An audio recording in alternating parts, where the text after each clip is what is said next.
Bonjour, donc nous allons continuer notre travail sur le livre Maths C Initiation, le langage C appliqué aux mathématiques. C'est un wikibook. Alors on est dans le chapitre Les bases du C et de Genoplot. On travaille aussi dans le chapitre Valeurs aléatoires. Alors on a vu la fonction rand, la fonction srand, la fonction modulo. Maintenant on va voir la fonction RPI. Alors, cette fonction, on va la mettre, on va la récupérer le texte.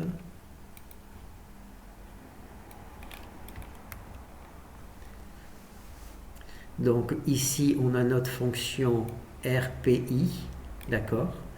R pour random, donc nombre aléatoire, P pour positif et I pour integer entier, d'accord? Donc cette fonction va créer des nombres, des entiers aléatoires positifs. Alors on se rappelle une petite en aparté. Alors on a l'opérateur modulo. Alors l'opérateur modulo, quand on l'applique à un entier x, modulo n, x modulo n, on obtient un nombre entre 0 et n-1. Ça, on l'a vu dans la vidéo précédente. Quand on applique l'opérateur modulo n sur x, qui est un entier, on obtient un nombre entre 0 et n-1. Et nous, naturellement, comme on veut un nombre entre 1 et n, on rajoute à cette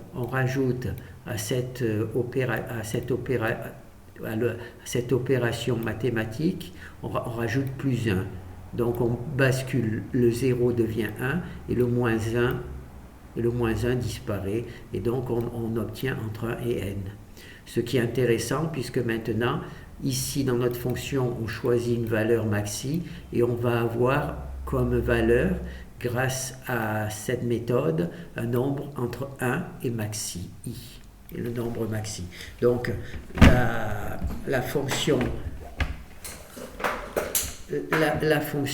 RPI, c'est-à-dire random, un nombre aléatoire positif entier, a un argument qui est la valeur maximale que l'on veut obtenir pour cet entier, et on obtient des entiers entre 1 et cette valeur maximale. D'accord?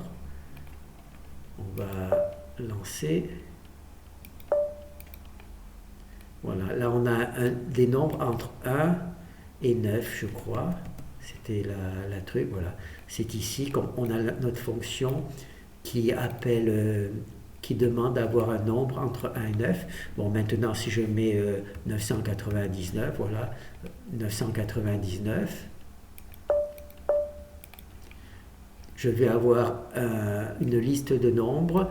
Donc, le plus petit, ça sera 1, et le plus grand, ça sera 999.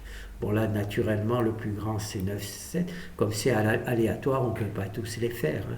Il faudrait peut-être sur 1000, si on fait 1000 nombres, on devrait avoir un 1 et puis un 999, si on a de la chance.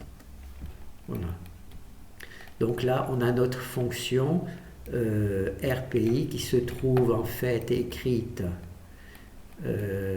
ouvrir, qui se trouve dans le fichier ZR, Z pour et R pour random, voilà. Donc là, on a notre fonction RPI, d'accord? On reconnaît, on crée un entier, on applique l'opérateur modulo, on obtient un nombre qui est compris entre 0 et maxi, la valeur maxi i moins 1, en ajoutant plus 1, on obtient un nombre aléatoire entre 1 et maxi. Voilà. Donc ça c'est bon. Hein. Donc il y a une deuxième fonction. Donc là c'est la première fonction, permet d'obtenir un nombre positif. D'accord?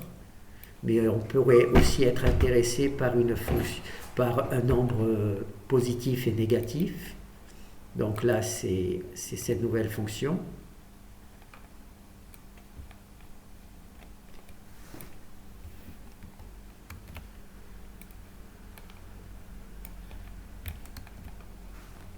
Donc il y a exactement le même principe, on crée un entier, d'accord, positif, on lui applique modulo, donc on obtient un nombre entre 0 et maxi moins 1, on ajoute plus 1 pour avoir un nombre entre 1 et moins 1, et pour avoir un signe négatif, de temps en temps, on utilise la méthode de la puissance, que je pense que vous devez connaître. Bon, ça, on s'en débarrasse. Donc, si on prend... Oh là, où tu es parti, toi? Si on prend moins 1 à la puissance n, d'accord? On se rappelle que si n est pair,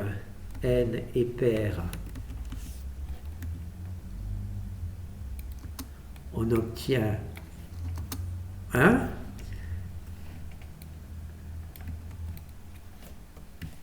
Et si n est impair, on obtient moins 1. D'accord? Donc si n est pair, ici on obtient 1. Et là, bien entendu, cette opération permet de remultiplier x par 1 ou moins 1. Alors si c'est plus, ça reste un nombre positif, et si c'est moins, ça devient un nombre négatif. D'accord? Donc là, on crée un entier. Il est obligatoirement soit pair, soit impair. S'il est pair, on obtient 1, donc on multiplie x par 1, et on obtient toujours le même nombre positif. Si ici, on obtient un nombre impair, on obtient ici moins 1, et moins 1 multiplié par x, on obtient donc x prend une valeur négative. Voilà. Donc c'est toujours c'est la même méthode. On crée un entier, on applique l'opérateur modulo, on obtient dans ce cas un nombre entre 0 et maxi moins 1, on y ajoute plus 1, on obtient à ce moment-là un nombre entre 1 et maxi, et ensuite on multiplie, on prend la puissance de moins 1,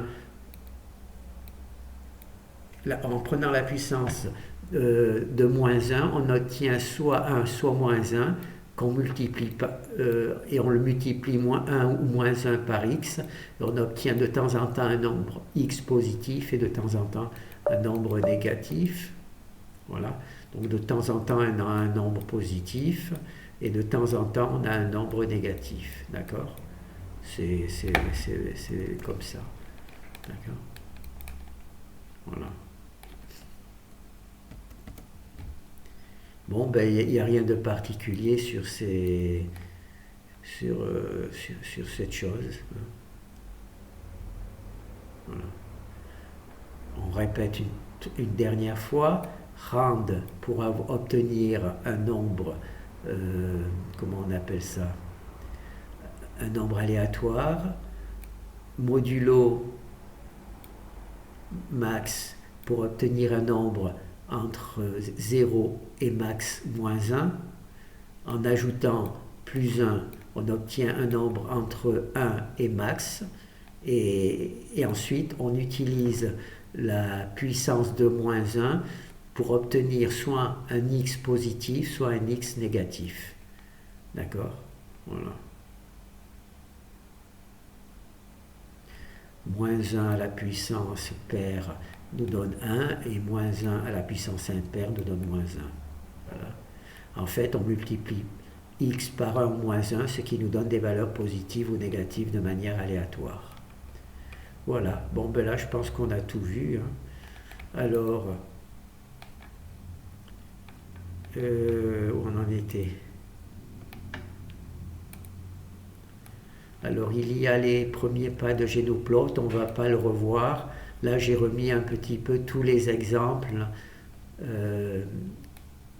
pour avoir un endroit où il y a tous les exemples qui sont regroupés et voir les commandes si jamais on a besoin de faire quelque chose de particulier. D'accord? Il y a juste là, on peut par exemple le faire, c'est le 3D, c'est des images en 3D, des fonctions en 3D. Voilà. Donc là, on a nos fonctions, la possibilité de faire du 3D avec Genoplot. Alors là, en haut, il y avait les faces n'étaient pas cachées. Là, on va cacher les faces. Donc on va voir que c'est beaucoup plus joli. Voilà. Donc là, les faces sont cassées, sont cachées. D'accord? Bien entendu, on peut mettre de la couleur, tout ça, mais c'est donc les trucs, face cachée. Et là, c'est...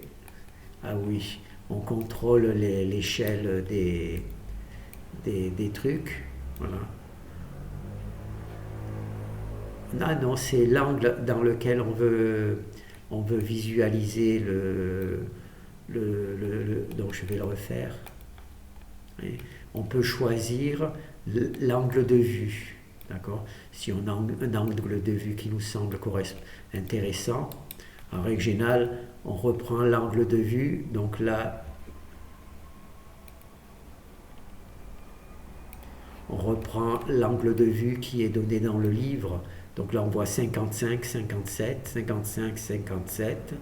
Et pour l'échelle, des X, 1, 1.